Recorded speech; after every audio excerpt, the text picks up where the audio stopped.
E allora tu dici che non ne ho vero, eh? Non ne ho vero. Ma quale trovatore mi fai condanna? Sì, tengo proprio tempo per mi divertire. Tanto, e tu letto che mi hai fatto ne soltanto che me ne posso cagnare una sera. Assassino che sei. E non ti basta quello che ti ha giurato. Prima di tutto la gioventù. E mi si mocca un quartiere sano. Ha lasciato la casa di mamma mia per venire a vivere con te in mezzo a sta massa e mangia franco. Uè, non tocca la famiglia mia, sa? Se non ti conviene fatte valigie e cagnari. Delinquenti, ma prima i cagnari, c'è pure la prima nata cosa. E poi è facile che l'aria la cagniamo tutti e due. L'unica cosa interessante che tiene è che lei mi fa ridere. Ride. Ma state attento a chi non ne guarda. Ricordati che la guapparia potesse fare una volta e per sempre.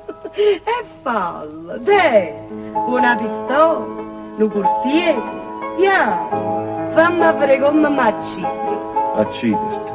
E come ti potesse chiudere chi tu è più bello come te. E come poter ricampare senza sta bocca che davasi con lo zucco.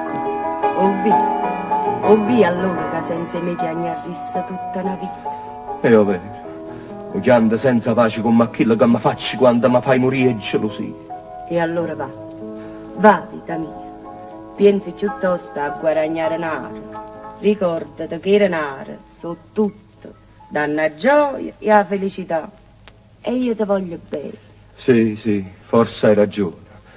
Ma allora non è vero che ci sta una tomba in da vita tua, eh? Ma quando mai? Uno è già troppo. E allora, state buono. Io parto per Roma, cara mia. Benissimo. E chiudete dalla porta. Tu? Ma credo non si parte di più. No, oggi perduto treno. Però oggi ho trovato un'altra cosa. La felicità. E non tremate, perché io non so guappo e non m'accino. Forse al posto mio se si fosse trovato il tuo amante avesse fatto. Tu già sai o bene che ti voglio, ma per quello che ho saputo e visto, voglio ricevere una sola parola. Parola che te li ha ricordato per tutta la vita tua.